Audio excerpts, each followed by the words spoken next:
का किरदार मुझे लगता है रजनीश जी ने जो मेरे लिए लिखा है वो स्पेशली मुझसे बहुत सारे बदले निकालने के लिए लिखा है, क्योंकि इसमें मुझे bad singer, bad dancer, bad performer सब कुछ दिखा दिया है। But I am pretty sure वो साइड ऑडियंस को बहुत अच्छा लगेगा। और एक चंक है फिल्म में छोटा सा, जहाँ खेसारी जी मुझे डांस की ट्रेनिंग दे रहे हैं, और वो सब सीक्वेंस जब आप लोग फिल्म में देखेंगे तो बहुत मज़ा आएगा आप लोगों को। तो मेरा किरदार कुछ ऐसा ही है, कुछ टेढ़ा मेढ़ा टाइप का है, जो स्क्रीन पर जब आएगा तो आप लोगों को देख के बहुत मज़ा आएगा। किस तरह की पेयरिंग थी जिस डोली सजा के रखना में खेसारी जी के साथ? तो मैं जब भी शूट करती हूँ मुझे बहुत मज़ा आता है, क्योंकि ऑन स्क्रीन तो हम लोग हंसते ही रहते हैं सीन्स की वजह से, हमारे डायरेक्टर सर की वजह से, लेकिन ऑफ स्क्रीन किसी को, एक्टर को हंसाने की क्षमता जो खेसारी जी में है वो और किसी में भी नहीं है। हम लोग पूरे टाइम सेट पे सिर्फ हंसते रहते थे कुछ ना कुछ बात करके, और या तो गाने सुनते रहते थे। मुझे इनके सारे गाने आने से पहले मालूम रहते हैं कि अभी ये आएगा, अभी ये आएगा, अभी ये आएगा। आदमी नहीं है, जोक नहीं मतलब गलत, हंसाते रहते हैं। नहीं हंसाते रहते हैं। मैंने कभी उनको ऐसे सीरियस होते हुए नहीं देखा सेट पे। हमेशा अच्छा माहौल रखते हैं, सब लोग को बहुत कंफर्टेबल रखते हैं आसपास। ये खास बात है कि आप सबके साथ इस तरह से इतना लाइट माहौल बना के रखते हैं, इस तरह से पेश आते हैं, बहुत डाउन टू अर्थ, कैसे करते हैं सब? उसके लिए हम 6 महीने तैयारी करते हैं। 6 महीना सोचते हैं कि झेलूंगा कैसे, तब डेट देते हैं हम लोग के लिए। ऐसा नहीं, किसी को अपना बनाने के लिए तैयारी की ज़रूरत नहीं होती है। और ज़िंदगी में अपने आप, अगर आप अपने आप को खुश रखते हैं तो मुझे लगता है कि आपके आसपास के हर सारा वो माहौल खुश रहता है। बी पॉजिटिव, जो जिसको लोग बोलते हैं। आप अगर पॉजिटिव हैं तो दुनिया में हर आदमी आपको पॉजिटिव ही दिखेगा। अगर आप नेगेटिव में हैं तो मुझे लगता है हर आदमी आपको माइनस ही दिखेगा। तो आपके ऊपर निर्भर करता है कि आप अपने जीवन को किस दिशा में लेकर जाना चाहते हैं। और मुझे लगता है कि अगर हम सेट पे हैं तो हमारा परिवार तो वही होता है ना। हम मानने के अपने पिता के बेटा हैं, मानने के लिए हम अपने बीवी के पति हैं, मानने के लिए हम अपने बच्चों के पिता हैं। बट मुझे लगता है सॉरी बेटा बेटा तक ठीक था, मानने के लिए बीवी के पति, मतलब सेट पे किसके, मेरे पति थे क्या? नहीं, मुझे जो परफॉर्म में घर पे करता हूँ परफॉर्म तो यहाँ भी करना पड़ता है ना मुझे। आप उसको डबल मीनिंग क्यों बना दिया? नहीं कुछ सॉरी, यही बोल रही हूँ मैं, यही ऐसे ही हंसाते हैं वो, और फिर बोलते मैंने कुछ किया भी नहीं। देखिए अच्छा, देखिए जो मैं घर पे परफॉर्म करता हूँ वही परफॉर्म तो यहाँ भी करता हूँ मैं। मान के चलिए कि क्या हुआ, अब इसमें कौन सा गलत था? हम लोग शब्दों से ज्यादा भावनाओं को समझते हैं। नहीं, मेरे कहने का मतलब कि जिस तरह हमारे बीवी से भी नोक झोंक होती है, प्यार मोहब्बत होता है, बच्चों के साथ जो होता है, वो सारी माहौल तो हम लोग को सेट पे मिलती ही मिलती है। तो वो सारी चीज़ें अगर हम नहीं रुकिए ना मारा तो अब मैं चुप हो गई हूँ। तो वो सारी चीज़ें हमें करनी पड़ती है, इसलिए क्योंकि एक परिवार ही है हमारा। सिनेमा देखा जाए तो एक परिवार की तरह है। जैसे कि हमारे पिता के रोल में हमेशा रजनीश भैया जब भी हम लोगों ने काम किया तभी हमेशा समझाना कि नहीं ऐसे करो, ये करो, वो करो। और ये बेहतर सिनेमा बनाने में कामयाब इसलिए हो जाते हैं क्योंकि इनको एक्ट करना आता है। ये जो एक्टिंग करके हमें बताते हैं वो हमारे लिए बहुत ईजीली हो जाता है। तो हमने जब भी इनके साथ काम किया है तो हमें सपोर्ट एक इस तरह से मिलता है कि एक डायरेक्टर के साथ साथ एक एक्ट जो होता है, हमें कैसे बोलना चाहिए, हमें खड़ा कैसे होना है, ये सारी चीज़ें इनके अंदर वो गुण है। और ऐसा नहीं कि ये एक्टिंग बताते हैं, ये मुझे नेचुरल बोलते हैं कि बेटा नेचुरल हो, ये चीज़ें नेचुरल कर, ऐसे हमारे यहाँ खड़ा होते हैं। तो हम तो हो जी कि हाँ ही कि कबो कब आदमी अभी 15 साल से इधर न है तो थोड़ा सा गांव से दूर है, बड़ा पवा जाता है तो कभी कभी बड़ा पवा वाला स्थिति में आ जाते हैं। तो वो सारी चीज़ें हैं। तो फैमिलियर आप अगर अपने आप को खुश रखना चाहते हैं तो मुझे लगता है कि एक हीरो के हिसाब से मुझे लगता है कि आपकी जिम्मेदारी बनती है कि आपकी पूरी यूनिट आपको लेकर सफ़र कर रही है। एक हीरो हीरोइन का जो रोल होता है पूरी फिल्म उसी पे टिकी रहती है। अगर हम ही माइनस जोन में चले जाएंगे तो हमें लगता है कि पूरा यूनिट माइनस जोन में जाएगा और हमारा काम बेहतर नहीं होगा। तो हम लोगों की कोशिश रहती है कि जब हम ही नहीं हंसेंगे तो हमारी यूनिट कैसे हंसेगी। तो बस थोड़ा सा स्टारों का हंसने के खुद के हंसने से ज़्यादा खेसारी जी की एक खासियत है जो बीइंग ए डायरेक्टर, और अमरपाली जी भी इससे सहमत होंगे कि रात का जब 2 बज जाए 3 बज जाए और सब कोई थका हुआ है, दिन सुबह 9 बजे की शिफ्ट से लोग काम कर रहे हैं, रात के 3 बजे 4 बजे जब सब नींद में मतलब माते हुए रहते हैं और बहुत थकान रहती है, उस समय जो ये जगाते हैं लोगों को, जो प्रेरित करते हैं, जो उस समय एनर्जी ये देते हैं सबको, और उसके बाद जो काम निकलवा लेने की क्षमता है इनके अंदर है। और खासियत ये भी है कि क्योंकि इनकी जो जहाँ से आए हैं वो बहुत नीचे से आए हैं और बहुत संघर्ष करके आए हैं, तो जानते हैं कि जो यूनिट के बाकी लोग आज की तारीख में संघर्ष कर रहे हैं उनसे और इनके बीच में एक बहुत बड़ा गैप है।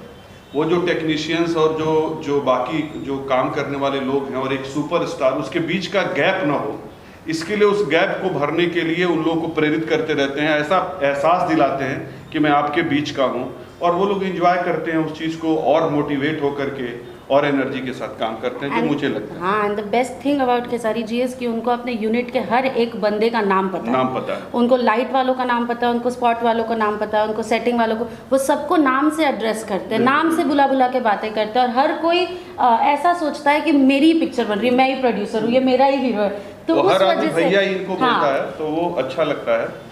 और यही शायद वजह है कि इनकी फिल्मों में वो रस देखने को आपको मिलता है, चाहे कोई भी बनाए, लेकिन वो एक आत्मीयता और एक जो रस जो होता है, जो ठेठपना और भोजपुरीपना होती है। और हम लोगों ने डोली सजा के रखना में, तो मैं चूँकि फिल्म की मिक्सिंग वगैरह करके देख चुका हूँ, तो फर्स्ट हाफ जो फिल्म गुजरती है वो तो ऐसी हालत हो जाती है कि हंसते हंसते आदमी। मैं डबिंग नहीं कर रही कम्प्लीटली, मैं डबिंग करने गया था तो सच पूछिए पहला ऐसा सिनेमा होगा, पहला नहीं, ऐसे तो उनके साथ करने पे तो सारी चीज़ें होती है, बहुत सारी फिल्मों में ऐसा हुआ है मेरे साथ, लेकिन इस सिनेमा में मैं डबिंग नहीं कर पा रहा था कम्प्लीटली। मुझे लगा जब मैं क्या करूँ यार, मैं क्या किया हूँ इसमें। मैंने होता क्या है ना कि यार जो नहीं बोलना है वो भी बोला हूँ और कितना बोला हूँ, होता है ना। तो मैं डबिंग, मुझे लगता था कि हर एक सीन के बाद जो हमारा कॉम्बिनेशन चल रहा था कॉमेडी पार्ट, तो हर एक सीन के बाद मुझे 10 मिनट रेस्ट चाहिए था क्योंकि दूसरा सीन करने के लिए हालत इनका भी हुआ। ये पहले दिन इन्होंने डबिंग नहीं किया, पहले दिन सिर्फ हंसी और उसके बाद बोले अब हम नहीं, हंसते हंसते रो दी, इतना हंसी। तो वो सारी चीज़ें इस सिनेमा के साथ हुई, क्योंकि देखिए होता क्या ना, हर आदमी अपने जीवन में फ्रस्ट्रेट है, देखा जाए तो कोई अपने घर से फ्रस्ट्रेट है, तो कोई रोजगार बेरोजगार, तो कोई नेता, तो कोई मदारी, तो कोई ये बन गया, तो कोई वो बन गया, तो कभी ये प्रॉब्लम कभी वो। तो प्रॉब्लम के साथ अगर हम सिनेमा को भी प्रॉब्लम में ही डाल दें तो फिर कोई मतलब नहीं बनता।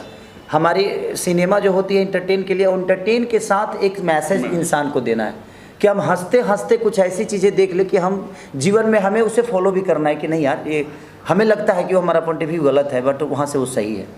क्योंकि मीरा रोड से यहाँ आने का रास्ता सिर्फ ये हाईवे नहीं है, हाईवे हो सकता है जरिया, लेकिन इसके साथ कई सारे रास्ते भी कटे हैं। तो हम एक ही पॉइंट ऑफ व्यू से सोचते हैं, इसलिए चीज़ें गलत नज़र आती है। उसका कई सारे पॉइंट ऑफ व्यू है, कई सारे मैप हैं, जो अगर हम उसके बारे में भी सोचें तो हमें यहाँ आने के लिए रास्ता मिल सकता है। बट हम जानते एक हैं, सोचते एक है, इसलिए चीज़ें खराब होती है। और सिनेमा एक माध्यम है किसी को समझाने का कि मनोरंजन के साथ अगर हम मनोरंजन नहीं देंगे, खाली मैसेजें दे देंगे तो शायद सिनेमा नहीं चलेगा। खाली मैसेज, बोर हो जाएंगे कि भाई इतना मैसेज, कितना मैसेज थिएटर से निकल के बोलेंगे व्हाट्सएप कर दो मेरे को मैसेज। तो इसलिए आपको एक मनोरंजन के साथ साथ अगर हम कुछ चीज़ को रखते हैं तो मुझे लगता है कि वो ज़्यादा घर करता है। बेटा पैदा होता है, खुशी होती है, 5 दिन बाद मरता है तो ज़्यादा दुख होता है। तो एक खुशी के साथ एक गम होता है कि नहीं यार, अगर हम ये कर दिए होते तो वो चीज़ गलत नहीं होती, या हम इसको पहले से। तो समझाने का तरीका अगर आपके डायरेक्टर को आता है तो मुझे लगता है कि एक सिनेमा बेहतर बन सकती है। और हमारे डायरेक्टर साहब ने इसमें बेहतर तरीके से रिश्तों से लेकर और मुझे लगता है गाने तक, इसका एक भी गाना आपको फ्लॉप नज़र नहीं आएगा, ये मेरी गारंटी है, ये मैं जानता हूँ। क्योंकि हर गाने पे हम लोग सिर्फ यही नहीं, हम ये दीदी, ये लगातार गाने आ रहे हैं, मैं इनको सुनाते, मैं 11-12 बजे रात की सोई है बेचारी, थोड़ी ना को गाना आया है कि देखिए ना कैसा लग रहा है। तो कहीं ना कहीं सबका इन्वॉल्वमेंट बहुत ज़्यादा था। और सीन के साथ भी विदाउट डिस्कशन, इनके अंदर एक चीज़ है कि कोई भी सीन ये करती हैं तो विदाउट डिस्कशन नहीं करती, और ये ऐसा किया जाएगा तो अच्छा लगेगा। तो ये सिनेमा जीती हैं, तो इनके साथ एक्टिंग करना बहुत आसान हो जाता है। क्योंकि अब कभी कभी तो ऐसा हमको होता है कि हम कहना कुछ चाहते हैं और सामने वाला कह कुछ और रहा है, तो वहाँ फंसता है। लेकिन अमरपाली जी के साथ अक्सर ऐसा, जब भी मुझे लगता है कि मैंने 3 फिल्में की ना, नहीं, 4? 2। बस 2।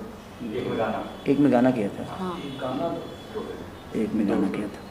हाँ, तो 2 फिल्मों में, और दोनों फिल्मों में हम लोगों ने मस्त काम किया, क्योंकि मुझे इनके साथ मज़ा आता है, क्योंकि सामने वाला इनसे डरता बहुत हुई, कि इनकी एक्टिंग से भी मैं डरता हूँ। अम्रपाली जी की मतलब जो एक्टिंग का स्किल है इनका, जो एक्टिंग इनको आता है, आजकल बहुत से बच्चे, लड़के, लड़कियां सब कोशिश करते रहते हैं कि एक्टिंग के लिए हम लोग को अप्रोच करते रहता है लोग। उन लोग को देखना चाहिए कि ये लोग क्या करते हैं।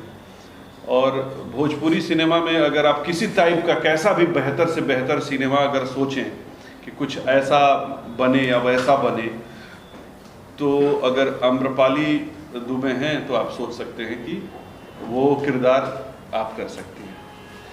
और मैंने इसी कड़ी में कुछ सोचा भी है, और इसीलिए सोचा है कि अम्रपाली दुबे, क्योंकि वो कुछ किरदार ऐसे होते हैं जो बियॉन्ड लिमिट होते हैं कि ये क्या कोई कर पाएगा। तो आप हैं इस इंडस्ट्री में, इस फिलहाल दौर में, तो बेहतर से बेहतर जो कुछ भी किसी फीमेल आर्टिस्ट के लिए सोचना होगा वो सोचा जा सकता है। बहुत ही बेहतर एक्ट्रेस। अगर रोड आपका अच्छा है ना, तो आप ट्रैक्टर को भी 60 की स्पीड में दौड़ा सकते हैं। सही बात। तो सबसे बड़ी चीज़ कि ये एक रोड है। और खासकर हम लोग ने वहाँ पे जो एंजॉय सबसे ज़्यादा किया, हमारे प्रोड्यूसर साहब क्या ने जो जिस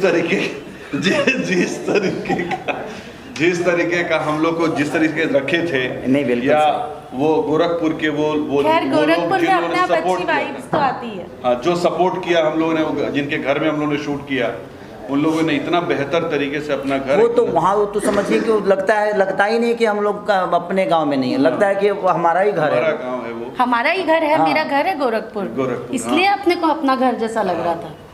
तो आपके घर को कितने बार गई आप अपने घर? तो सब यहाँ नहीं पाएंगे पूछना। तो वहाँ काफ़ी हम लोग को, और ख़ासकर खेसारी जी ने हम लोग को काफ़ी जो वो मटन और लिट्टी वगैरह जो खिलाया था इन्होंने, फिश, क्योंकि खाने के बहुत शौकीन हैं, और शूटिंग के दौरान ये हर तरीके का खाना वहाँ पे जो बेहतर होता है वो बेहतर खाना तो मैं नहीं मंगवाता, मैं लिट्टी चोखा बनवाता हूँ। नहीं, वही वहाँ- मतलब टेस्टी वाला, वो टेस्टी बेसिक घर वाला, नहीं, घर घर वाला, वाला। घर की चीज़। हांडी मटन जो मंगवाए थे वो, हाँ, हांडी मटन तो वहाँ पे। तो और क्या बेहतर में क्या खिलाओगे? मैंने आपके जीवन में खाना हांडी मटन अच्छा है। वहाँ का बर्गर जो से तो टेस्ट अच्छा, था, बर्गर बर्गर से पिज्जा अच्छा से है। तो बहुत पिज्जा से तो अच्छा अच्छा उससे है। बेहतर है। हाँ। वहाँ का जो और उसका पेमेंट हमने नहीं दिया, इन लोगों ने दिया, नाम मेरा हुआ। लेकिन मंगवाया था उसको। हाँ, मंगवाया मैं था। तो बस एक बेहतरीन फिल्म बनी है। मैं सारे ऑडियंस से यही प्रार्थना करता हूँ कि आप लोग अगर बेहतरीन सिनेमा को अगर अपना प्यार और आशीर्वाद देंगे, तो हमारी कोशिश हर दिन यही रहेगी कि हम बेहतर सिनेमा ही करें, और बेहतर कहानियों के पीछे ही हमारा जीवन चलता रहे, और उस कहानी के बदौलत हम कुछ समाज को दे सकें, समाज का मनोरंजन भी करा सकें, और समाज को कुछ संदेश दे सकें। तो प्लीज़ मैं सबसे रिक्वेस्ट यही करूँगा, आप के हमारे पत्रकार महोदय और मीडिया के तरफ से मैं यही रिक्वेस्ट करूँगा कि प्लीज़ आप लोग डोली सजा के रखना। 2 सितंबर को हर पूरे ऑल ओवर इंडिया रिलीज़ हो रही है, जहाँ जहाँ हमारा भोजपुरी सिनेमा लगता है। तो आप प्लीज़ जाइए और अपना प्यार और आशीर्वाद दीजिए। हमारे फिल्म के डिस्ट्रीब्यूटर निशांत उज्ज्वल जी हैं, जो कि बहुत अच्छा से सिनेमा रिलीज़ करते हैं। तो हमारी शुभकामना उस भाई के साथ भी है, अमरपाली जी के साथ हैं, रजनीश भैया के साथ हैं, हमारे रोशन जी के साथ हैं, दीदी के साथ हैं, और इस सिनेमा से जितने जुड़े हुए, चाहे वो लोकेशन वाले लोग हों या होटल वाले लोग हों, कैमरामैन हमारे प्रिंस भाई से लेकर, जितने डांस मास्टर से लेकर म्यूजिक डायरेक्टर से लेकर, यानी एवरीथिंग, जितने लोग हैं, सबको दिल से धन्यवाद कि आप लोगों ने एक अच्छी बेहतरीन सिनेमा का निर्माण किया, और आज पूरी दुनिया के सामने उसको दिखाया जाएगा। तो प्लीज़ आप सबसे यही रिक्वेस्ट है कि एक बहुत अच्छी सिनेमा बनी है। मुझे लगता है कि इधर 2-3 साल में इतना ज़्यादा ट्रेलर का रिव्यू किसी को नहीं मिला, जो कि इस चीज़ों को इस सिनेमा को मिला। तो जिस तरह ट्रेलर का रिस्पॉन्स आप लोगों ने दिया था, उसी तरह मैं चाहूँगा कि हॉल में जाकर और अपना प्यार इतना बरसाइए कि लोग मजबूर हो जाएं बेहतर सिनेमा करने पे। क्योंकि एक बेहतर सिनेमा बहुत कम बनती है। मेकर्स भी मजबूर हो जाए रोशन जी, शर्मिला जी जैसी लागत लगाने में और इतनी महंगी फिल्म बनाने के लिए मजबूर हो जाए, बिकॉज हम लोग भी मिस कर रहे हैं कुछ समय से ऐसी मेकिंग जो रोशन सर और शर्मिला मैम ने की है इस फिल्म में। जल्दी से हाँ, जल्दी से कर लेते हैं 1-2 पिक्चर और, हाँ। है ना। मैं इनके पास तो जल्दी भी हाँ। अगर बोलेंगे तो 2-2.5 साल बाद टाइम मिलेगा, नहीं नहीं ऐसा नहीं अच्छा। है। कहानी अच्छी होती है तो मुझे मेरे तो लिए जल्दी time मिल जाता है। मैं कहानी पे काम करता हूँ। सही मैं बात। कॉन्सेप्ट अगर बेहतर होता है तो हमने कभी ये नहीं कहा कि नहीं उनका डेट है उनका डेट है। जिसका बेहतर कॉन्सेप्ट होता है मैं उसके साथ निकल जाता हूँ, पहले प्रायोरिटी उन्हीं को देता हूँ मैं। अच्छा बोला नंगरे जी। एकदम एक नंबर। तो इसीलिए आप लोग बेहतर कहानी लेकर आइए। मैं सारे लोगों से यही बोलता हूँ कि आप बेहतर कहानी लेकर आइए ताकि मैं मजबूर हो जाऊँ उसको करने पे। वाह। ये मत सोचिए कि खेसारी के पास डेट है कि नहीं है। आप बेहतर कहानी लेकर आइएगा क्योंकि हमें बेहतर कहानी की ज़रूरत है और आपको भी बेहतर एक्टर की ज़रूरत है। तो मुझे लगता है कि अगर हम सब दोनों मिल के सारे लोग मिल के बेहतर चीज़ों पे काम करेंगे तो हमारा भोजपुरी अब इसलिए बेहतर होगा और हमारा समाज बढ़ेगा, हमारी भोजपुरी बढ़ेगी। बिल्कुल, बिल्कुल। हम तो यही चाहते हैं कि हर महिला थिएटर में जाए और मूवी को देखे। उस हिसाब से हमने इस फिल्म में भी ऐसी चीज़ें रखी हैं जो लोगों को पसंद है और महिलाएं पसंद करेंगी जाकर देखना। और इसके लिए मैं सबसे रिक्वेस्ट करना चाहूँगी कि सब लोग जाएं और देखें और उससे हमारी हिम्मत को बढ़ाएं। पागल बन के भागल फिरी होत बड़ा इंसल्टी बा कि तोरा दिल के गलती बा कि मोरा दिल के गलती बा कि तोरा दिल के गलती बा कि मोरा दिल के गलती बा। ये मेरा फेवरेट सॉन्ग है और इसमें रक्षा गुप्ता जी ने भी बहुत अच्छा काम किया। क्योंकि अच्छा जी और रक्षा पूरे रात जगी थी क्लाइमेक्स के सीन के लिए। मेरी उनसे बात हुई, वो दिल्ली में वो आई नहीं? नहीं आ पाई। वो बोली मैं दिल्ली दिल से थैंक यू कि आपने We miss एक बेहतर you. सिनेमा का हिस्सा बनी। Thank you so much. और जन्माष्टमी की ढेर सारी शुभकामनाएं आप सबको कि ऐसे ही आप लोग मनाते रहें, जय श्री मटकी फोड़ते रहिए। जय श्री कृष्ण।